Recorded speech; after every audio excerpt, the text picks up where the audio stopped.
going to introduce Peter. Peter's an entrepreneurial product leader with a background as a former lawyer. By day, you'll find him as the lead product manager at Raptor Maps, a software company that helps solar companies increase performance, reduce costs, as well as standardize and compare solar assets across their portfolio.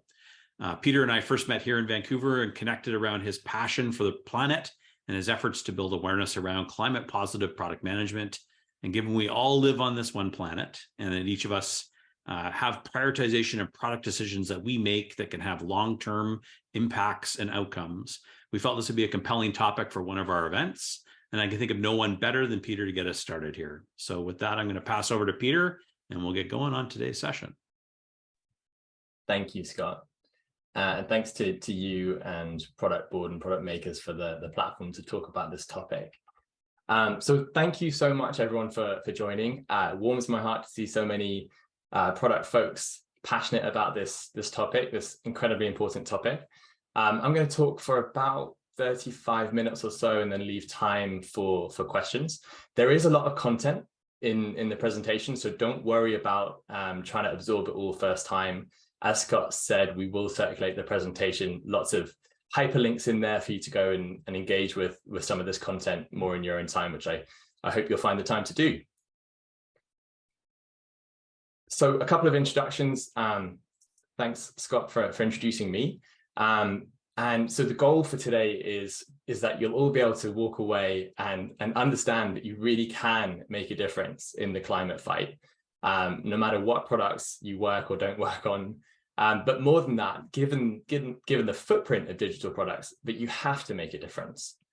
And hopefully to offer you some tools in helping you make that difference too. So as you heard, I'm currently the lead product manager at Raptor Maps. I joined as the second product manager last summer, and it's been a heck of a journey so far. I did spend the first 10 years of my career in professional services industry, first practicing law and then later productizing law. Maybe like some of you, I became a product manager accidentally when I started pitching SaaS ideas as a junior lawyer. And leadership gave me the resources to go and build some of those products. It wasn't until years later that I actually realized that I was a product manager, but straight away I knew that I loved almost everything about the role. I then spent 5 years at two of the world's largest law firms building out B2B SaaS offerings for in-house legal teams, mainly augmenting and automating legal services. So loving being back on a steep learning curve in the solar industry, doing important work in helping the industry scale. You scale efficiencies as well as inefficiencies. So super important for us to help make solar farms efficient. I've also detailed some of the communities that I'm a part of here on the slide. I draw a lot of strength from those communities, and I see some familiar names on the call today, including Alan and Stephen, and also some Raptors. So if you're not a part of a community, either product or community or climate related, then I can highly recommend any one or all of these. So that's me. Next, let's introduce the elephant in the room. So the problem that we're going to be dealing with today. I will mainly talk about software products. Actually, sustainable design of hardware products is significantly more advanced. And thankfully, I know a lot less about them. So we'll focus on digital products, which currently make up between 3.5 and 4% of global emissions, which is a lot higher than many people realize. It's actually more emissions than the entire airline industry. So digital products are a lot dirtier than people realize. Using some of these products is actually equivalent to driving a car, as we'll see later on with our spotlight on streaming services. At the same time, this emissions space is growing between 5 and 6% each year. Websites, not a complete proxy for digital products, but often used as a proxy. Websites are getting heavier. So since 2010, there's been a 4x increase in the page weight of desktop websites and a 10x increase in the page weight of mobile websites. Two of the things that we're going to talk about today, one is this concept of product bloat. So there is an environmental cost to building any product. And we build so many things that do not get used. I've had long discussions with Alan, who I know is on the call, about this. And the second concept is really of carbon heavy products. So there is an environmental cost to using any product, once you've built it. And we build products with very heavy footprints. Part of the reason for the growth in the weight of our products is this sort of arms race and escalation between performance and capacity of devices and the performance and capacity of our applications. So this is a very crude diagram that I put together, but essentially what it shows is that as the performance, so memory, processing power, bit rate of our devices increases due to Moore's law and other phenomena, we as product managers tend to really stretch the limit of those devices with the digital applications that we build. And that is not a good thing. It's also not necessary, as we'll come to explore. And a good example is the game called Snake, which I'm sure many of you will have played at some point. I played it on my Nokia 3210, close to 1999 when it came out. And just having a look at how this game evolved as the devices evolved, in my opinion, pretty unnecessarily. I'd be happy playing that 1999 version over the 2015 version. So another interesting thing to consider here about this overall problem is that the majority of the emissions actually come from using the software on the devices as opposed to building the devices upon which we use them. That's a bit of a mouthful, but essentially 45% of the emissions come from building those devices, which we call embodied carbon or embodied energy. It's that carbon that is then embodied in the physical device. And 55% comes from actually running application on those devices. And that includes networking costs and a couple other things that we'll dive into. So the last concept that I want to introduce is the concept of the product manager. And I know that many of you are very familiar with that, but just a couple of things to note. So I firmly believe that product managers have a huge, and I'd say outsized role to play in fighting climate change, because every company is a software company. Satya Nadella most famously said that, and I believe it to be true. Every software product needs good management, and every job is a climate job. So it's no surprise that as a result, we see the profession of product management and product design and product development growing very, very quickly. Product management has become an organization-wide strategic priority. Over a third of Fortune 100 companies have CPOs, and that represents a 41% growth rate over the past 3 years.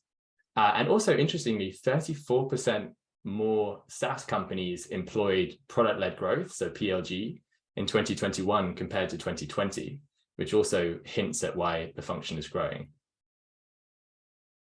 And so why are product managers poised to make an impact here?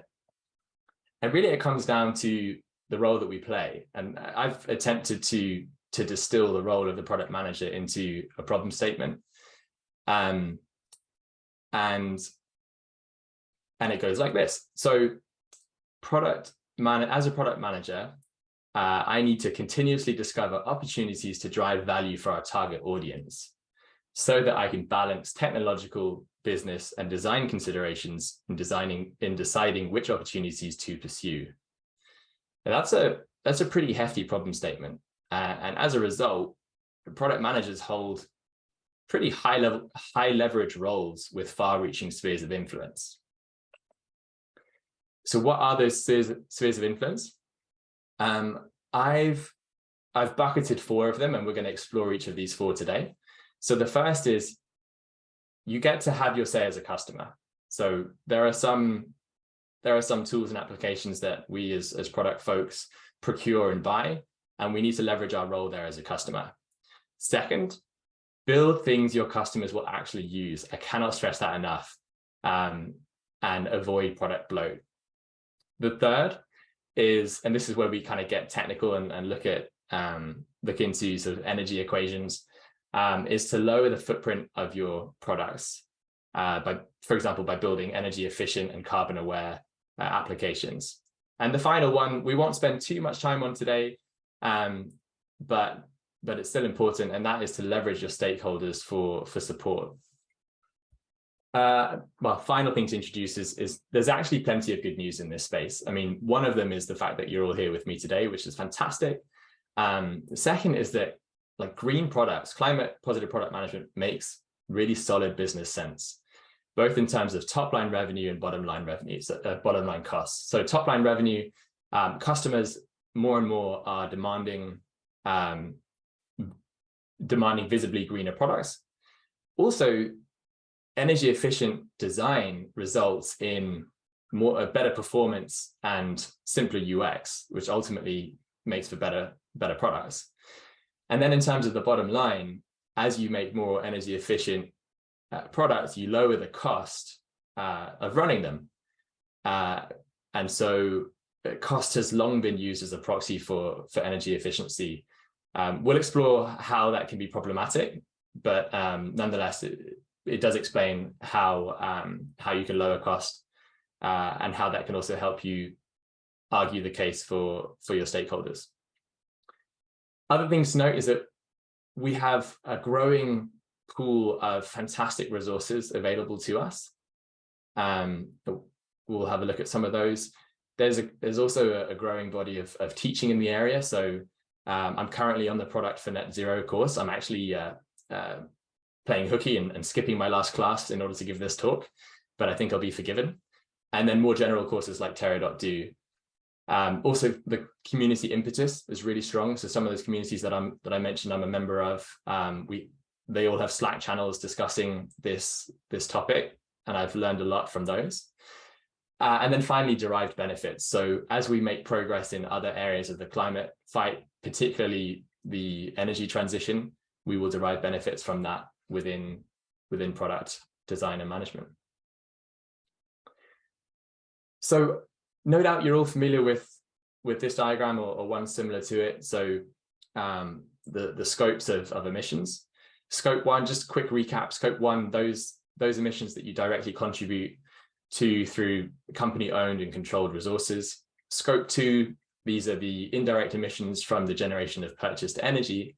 And Scope 3 are your indirect upstream and downstream emissions. So upstream would be the things that upstream would be the emissions in getting all of your materials and people to where they need to be for you to operate. And downstream would be the delivery, use, and decommissioning of your products.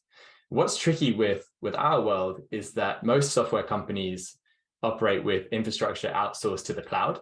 So that means that our emissions are largely externalized and fall mainly under Scope 3. So we have to work a little bit harder to identify them. Scope 1 and 2 are really your offices, your laptops. Some of you might not even have offices if you're remote first. And so those generally aren't within the sphere of our influence, and we're going to focus on Scope 3. Okay, so first sphere of influence, exercise your influence as a customer. This is, I've highlighted it as a Scope 3 upstream emission. I'm not going to state the obvious things like avoid paper flip charts and unnecessary high footprint travel. Instead, I'm going to talk about the role of procurement. Think about how hard you work to understand your customer and in order to build value for them. And then realize that you are someone else's customer every day. And wherever you buy your products and services, you have the power to vote with your wallet. And so I've highlighted a few areas of your organization's application stack where you may have a role to play in procurement. So specifically instrumentation, experimentation, and discovery. And you can use lots of free tools here to add, a line to your procurement matrix in evaluating which tools you actually subscribe to. And so I've gone ahead and done a worked example here within the sphere of instrumentation. So many of you are probably familiar with Mixpanel and Amplitude, two pretty awesome tools for tracking and instrumenting your products. Can anyone guess which one is the winner here? So on the right-hand side, we've got one that is almost half the page weight.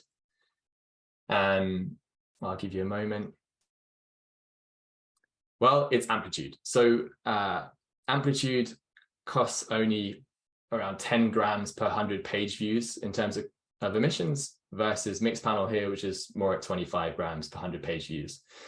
To be honest, both of these are pretty high performers because the average page weight of a website is 60 grams per 100 views. So not sure that it would swing your procurement decision in this case. Certainly something to be aware of. Okay, so we'll move on to the second sphere of influence, probably the one closest to my heart, and that is that we really want to build products that our customers will use. In the same way, you know, in the medical community that prevention is better than cure, this is our prevention. So not building something is the only way to achieve net zero, today at least. And so articulated through the medium of Star Wars. If you don't follow David Bland, I think he comes out with some really funny product content. So I've mentioned this already, but the concept of product bloat.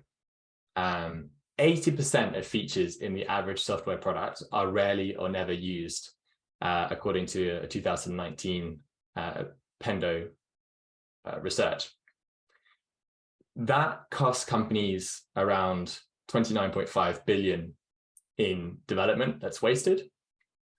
And we don't have the exact figures, but there's a proxy cost there of the cost to the environment in developing those unused features and then also hosting them and maintaining them somewhere as product and software bloat until they're someday deprecated.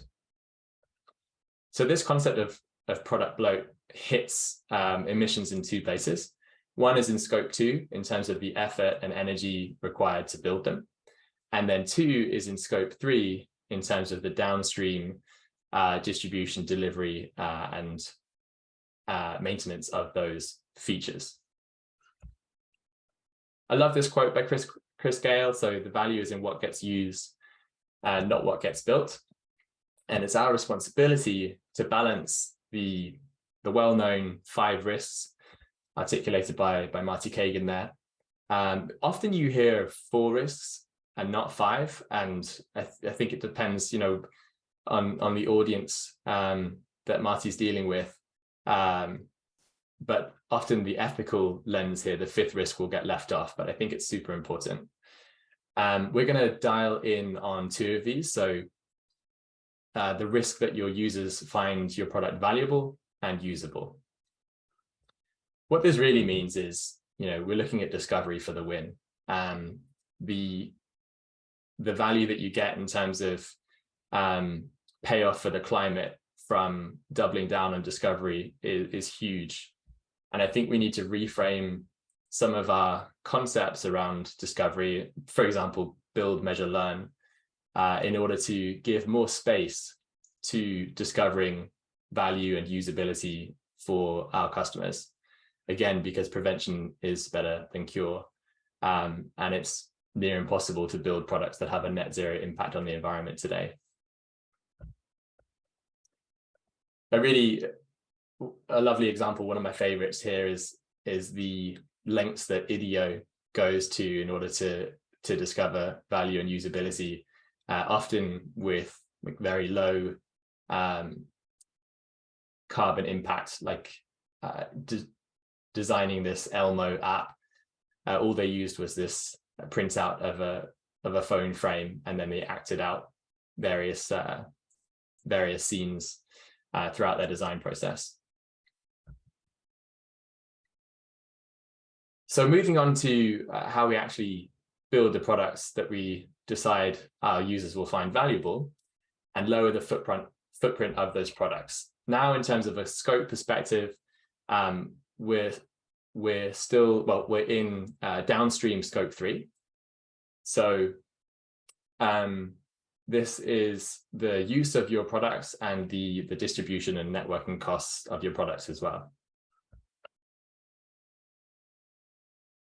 I have used the 8 principles of sustainable software engineering here as a framework for us to explore this area. There's a lot in here, so I'm just going to dive into a handful of these, and I would encourage you to check these out in your spare time. And so just kind of rattling through these before we dive into some in more detail. Carbon efficient.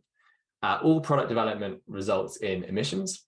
And in this first principle, what we want to do is extract the most value from each gram of carbon as possible. And the easiest way for us currently to measure that is through electricity as like a very strong proxy for carbon emission.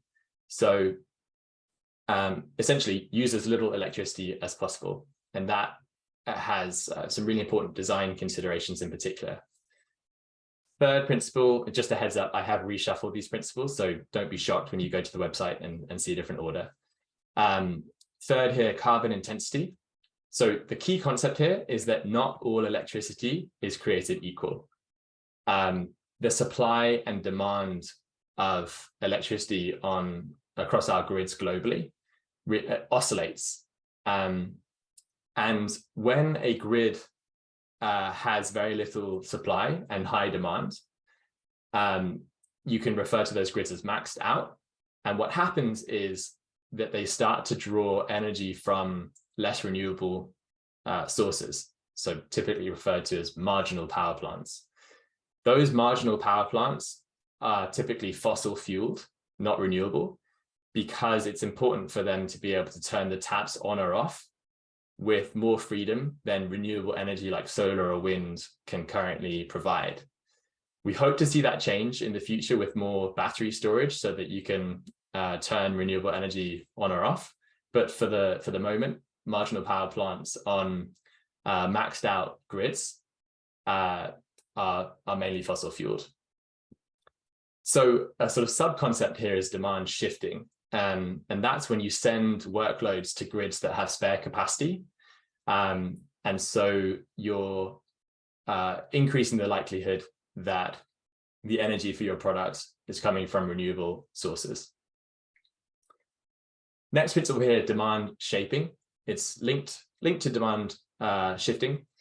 Instead of moving demand to a different region or time, this is where we actually shape the demand through the behavior of our users, so that we can match existing supply. So let's dive into some of these 4 principles before we return to the remaining 4 of the 8. So on that second principle of electricity and designing for any energy efficiency, it's important to consider the end user's device. For example, each color in a palette requires energy to display in a screen. Some colors require more energy than others. So dark mode is a really good way to reduce energy. And so are eco-friendly color palettes. So I've included an example here called emergency. And this gets really powerful when coupled with demand shaping. I'll show you in a couple of minutes. The third principle here of carbon intensity and demand shifting in particular has become a lot easier for you to check and pursue through tools like electricity maps. So electricity maps shows you a real-time overview of grid capacity. They actually have an API as well, so that your developers can move computing to regions or times when the carbon intensity is lower, which put another way means when the supply of renewable energy is higher. And again, tied to that is this concept of demand shaping. So instead of moving the workload to a greener grid, you actually look to reduce the workload altogether through UX design. So if the supply of renewable energy is high, i.e. demand is relatively low, then you can increase the demand through your product. So maybe that's the time where you encourage the user to carry out high cost actions like backup or sync or so on. And if the supply is low, then you decrease the demand and encourage the user to do less in your applications. For example, a streaming service might default to lower quality playback.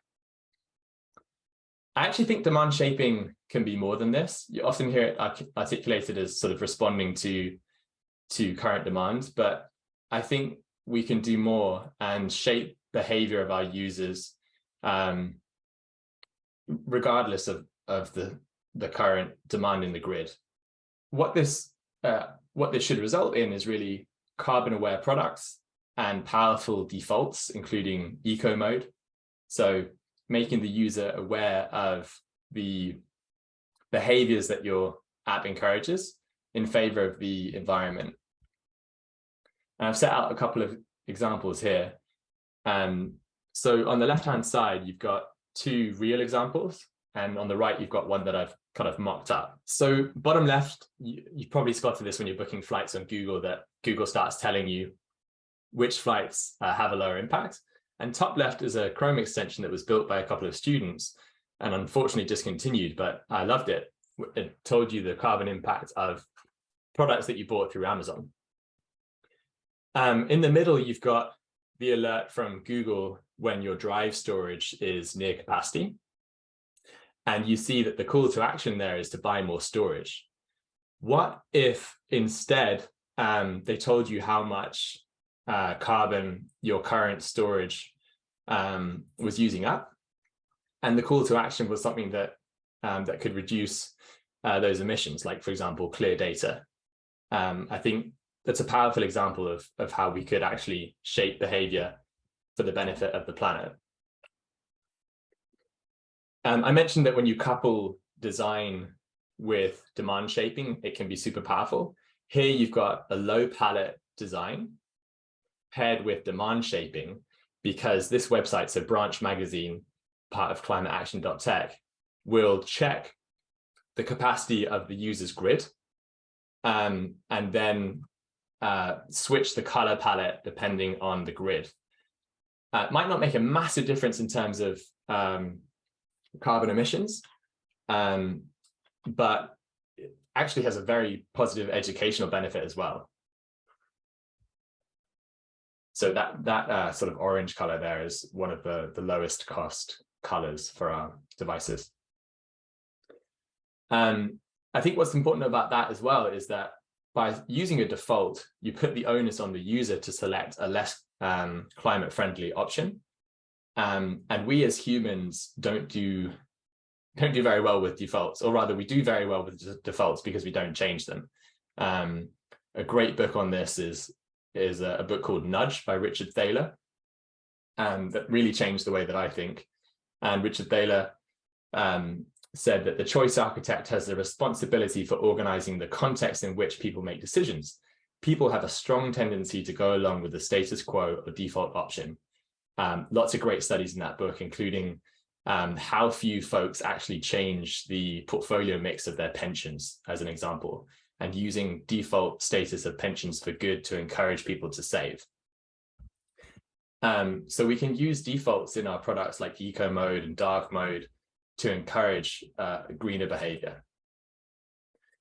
Okay, so sort of pet peeve of mine would be the streaming industry. I wanted to shine a spotlight on just how dirty these products are, and also more positively, the massive opportunity that exists to design them better. So 1 hour of streaming on a platform like Netflix, Disney Plus, etc., is the equivalent of 56 grams of CO2 equivalent, which is the same as driving 300 meters in a car. So the next time you're watching Netflix, just imagine that you're actually driving very slowly in your car. The top 10 shows on Netflix, the viewing time for the top 10 shows on Netflix in a month, or 28 days, was the same as 6 billion hours. I knew I was going to mess this one up. The top 10 Netflix shows were viewed for 6 billion hours over the course of 28 days. That's the same as 1.13 billion miles driven in a car, which would take you beyond Saturn. So that's just 1 month of the top 10 Netflix shows. The same as driving a car beyond Saturn. YouTube emits more CO2 equivalent than the city of Glasgow. So where's the opportunity here? Well, if you applied some of these principles, like let's say energy efficiency and demand shaping, you could default playback to a lower bit rate. You could adjust that bit rate based on grid capacity, which would be demand shaping. And you could show the user how and why you've done that, which would be creating a carbon aware product. Maybe even you can add an audio option if users don't want to watch video. Often I've tried to lock my screen when playing something on YouTube and it kills playback. Why couldn't it continue but switch to audio and save the emission of streaming? Okay, so now we'll look at the second half of those principles. We're actually just going to dive into networking here. But just a note on embodied carbon. So embodied carbon is when essentially it's the concept of not maxing out the devices that run your products. You don't want to be the straw that breaks the camel's back and forces someone to ditch their current phone or laptop and buy a new one. That's a huge spike in embodied carbon. We talked about the arms race of devices and applications earlier and the need to break that. So be really respectful and mindful of the devices that you're designing for, and don't design for what's coming off the shelves today or tomorrow, but rather what came off the shelves 4+ years ago. And so we'll dive deeper into networking. The concept of networking is when you send data across the internet, you send that data through many devices in a network, and each of those devices consumes electricity. So as a result, any data that you send or receive over the internet emits carbon. And the nodes that the data encounters across that journey vary in terms of the cleanliness of their energy. So you might be receiving or sending data from a clean node in that chain, but the other nodes encountered might be much dirtier. I think I just wanted to highlight two sort of use cases here.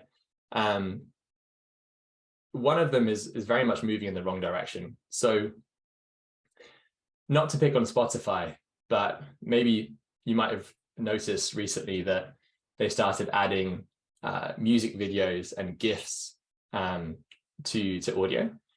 And there's no option to turn that on or off. It's actually defaulted on. That's a huge increase in the amount of data that is streamed to users' devices. Also, podcasts now have video footage, or at least some of them do. I realized this accidentally by looking at my phone and realized that there was a video on it. So it didn't have any value to me as a user, and I couldn't turn it off. So massive increase in the environmental cost of the product. No obvious incremental value to me. I thought I was a target audience. So that feels like a missed opportunity, at the very least, to employ defaults in protection and servitude of the environment. They could have put it behind a setting, allowed you to toggle it on or off, or determined it based on grid capacity. Another sort of worked example here, illustrating heavy networking tasks. Again, not to pick on Spotify, but it's a product that we likely all know. So I wanted to talk about a couple of different types of actions that have heavy networking costs. So downloading data to device for offline use, backing up data to the cloud, downloading updates, and some potential strategies for mitigating that. So, for example, you can determine streaming quality based on energy intensity of local grid. That would be demand shifting. You can identify the frequently played songs. So for me, for example, I play a certain number of songs like every week, and I have done for years. One of them is Kung Fu Fighting by Tom Jones. I don't know why, but it's been on my mind for 10 years. You could suggest to users that they download those songs so that they're not streaming them over and over again. You could even do it automatically. That would be a mix of demand shifting, demand shaping, and a reduction in networking cost. You could default options to flexible scheduling on a lower cadence. So instead of backing up every night at 2 a.m., you could back up once a week or once a month, or whatever you think your users can handle. You can prompt users to clean up data to prolong battery life and the longevity of their embodied carbon, i.e. their devices. And I was thinking here, every time you take a picture, if you're synced to OneDrive or Google Drive or iCloud, the moment you take a picture, it's syncing up to the cloud. What if instead, every time you took a picture, you had to determine whether or not that saves and uploads? Another example of sort of footholds for introducing these is with Spotify. You have options to download data over Wi-Fi only and not when you're on your mobile network. Why not apply the same UX to download when demand is low? Give them the same option to download only when your grid has high supply. So in many of these cases, the infrastructure already exists because of the need to help customers preserve the data left on their subscriptions. So what this all boils down to really is this equation that I'll credit to Product for Net Zero. So data transfer times energy used times carbon intensity times number of visits equals product emissions. And happy to say that we have tools now for each of these elements of the equation, through website checkers, page weight checkers, instrumentation for visits, and grid checkers for carbon intensity. We have what we need in order to make these calculations. So there is no excuse. We can do it. In case helpful as well, I like to make the voice of the planet explicit, sort of on par with voice of the customer. And I've put together these two tools here. On the left is an alternative to the iron triangle that would typically just consider quality, speed, and cost. You know, classic, you can have any two, but only two. And on the right-hand side, an alternative to the impact effort 2x2 that introduces a carbon efficiency continuum here. So a place for you to log the result of this equation here, which could drag an initiative down or boost it in terms of its impact to the environment. Lastly, remember to clean up what isn't getting used and remove stale features. That's the sort of final piece of product bloat. All right, so influencing stakeholders, two things to cover. One, I already talked about this a little bit, but if you're familiar with the 4D road mapping from Reforge, which is essentially the exercise of prioritizing your roadmap using 4 lenses of strategy, vision, voice of the customer, and business objectives, there are strong arguments for the planet under each of those 4 lenses. So driving longer term vision of ESG and CSR goals, shorter term strategies. I think you'll benefit massively just from doubling down on discovery, almost guaranteed to serve your existing strategies better. Customer desire for simpler and more performant designs, and also the customer demand for sustainable products, squarely within the voice of the customer lens. And then in terms of business objective, like that is also differentiating. And then I mentioned earlier that that greener products really hits the bottom line, mainly through lower use of electricity. Final word on outcomes. So I think Marty Kagan says it best in terms of the benefits of not being a feature factory. And he and John Dewar and others talk about the power of outcomes.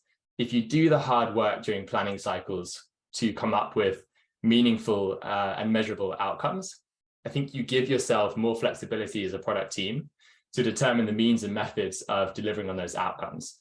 So for example, a goal of increase user engagement with X feature as measured by Y%, there's a lot more room to pursue that goal with greener design than there is an output driven goal like launch X feature by Y date. So I guess the point here is work hard to frame your objectives as outcomes to give you the space and time to pursue green design. And that's it. So I wanted to leave some time for questions. I have linked a bunch of resources that we will share with the recording. Awesome. Thank you, Peter. Really, really interesting. Some great insights there shared. I think we'll open it up for Q&A, but as questions kind of come in here, I want to get started maybe one of my own. And I think for a lot of people in product, like just getting started here is kind of the hardest part. Maybe they haven't actually even considered or thought about these kinds of issues before. And for the first time, maybe they're wanting to kind of advance them. I'm kind of curious on your thoughts on where the best place for them maybe to focus some of those early efforts are in terms of either experimentation, in terms of maybe some of the decisions or discovery they do. What place would provide essentially the most bang for the buck, if you want to think of it that way? Yeah, that's a great question. I think some of it depends on the maturity of your current organization in terms of like how impactful you can be today, tomorrow. So I think I'll just caveat my answer with that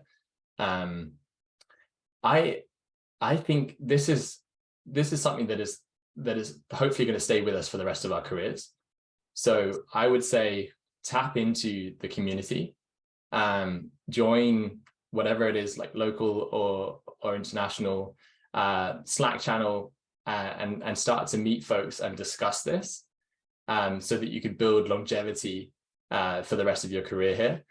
And then after that, I would say get familiar with some of the content I presented on today. So those 8 principles, because like knowing a little goes a long way here.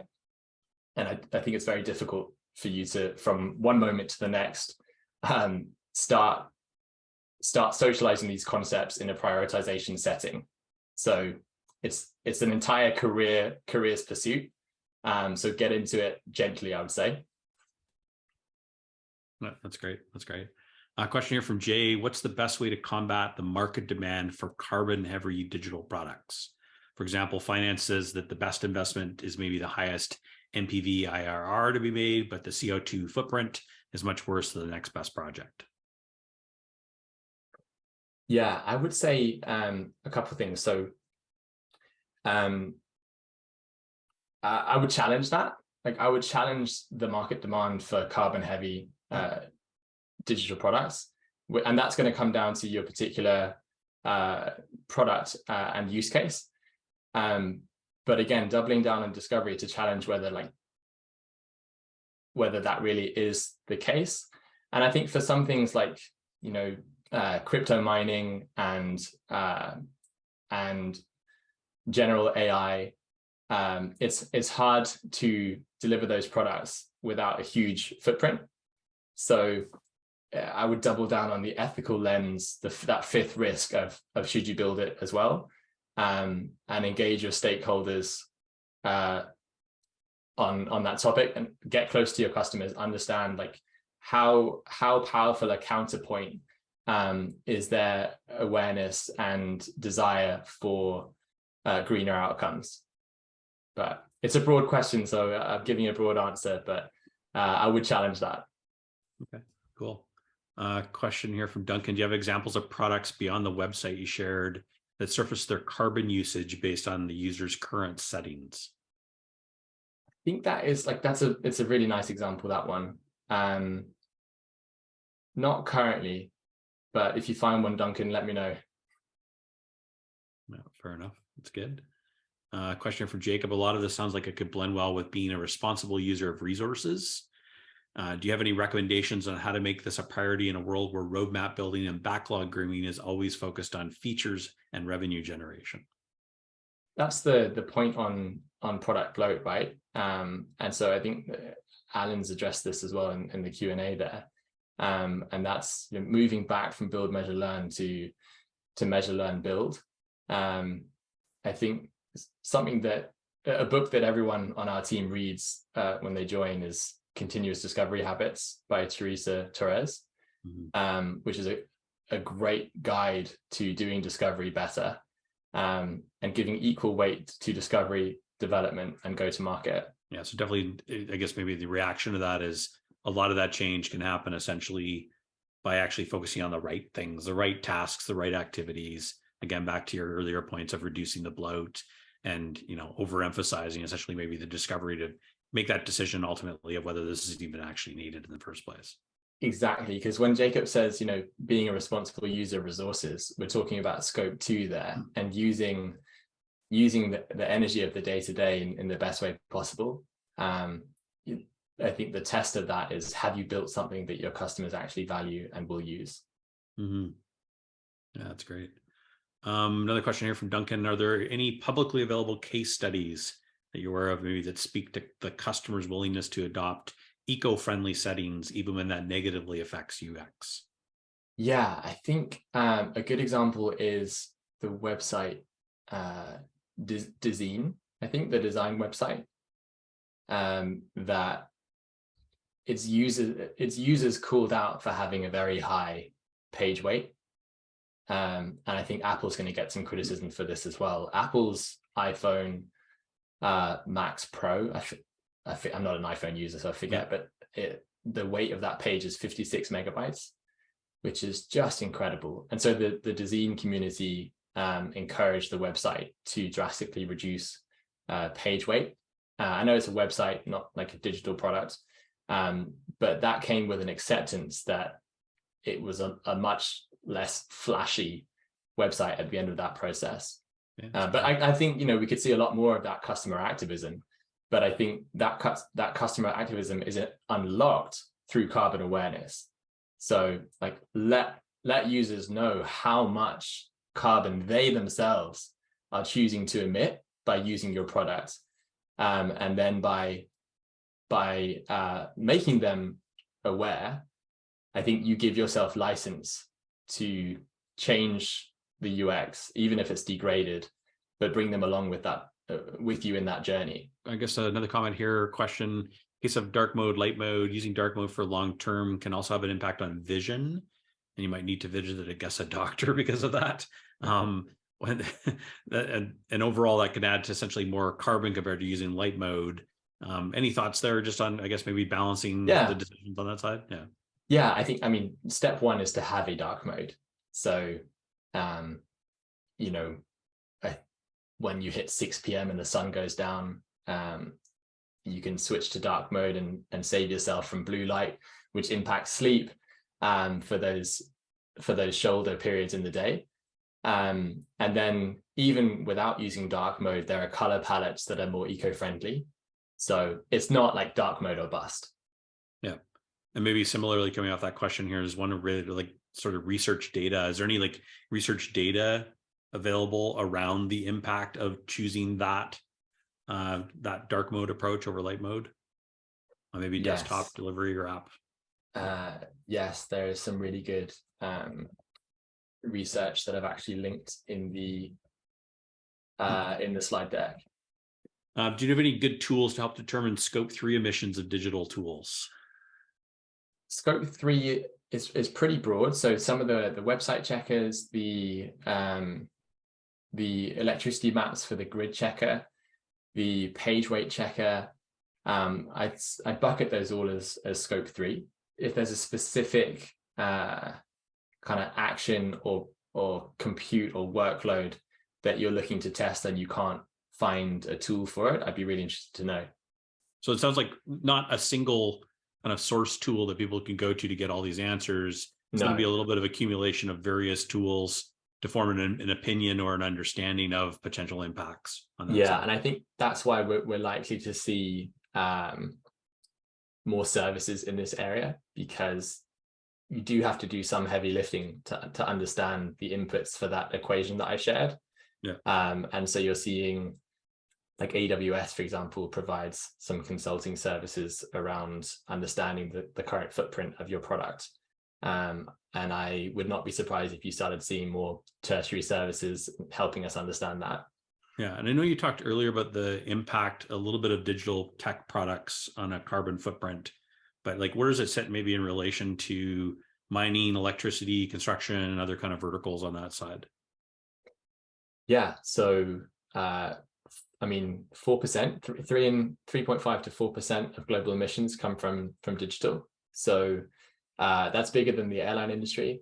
I don't have offhand its comparison to mining, but you can start to understand when I think all of Bitcoin mining, for example, would the emissions from that places, if it were a country, I think places above, I forget which country, but certainly I think it's number 27 on the list if it were a country.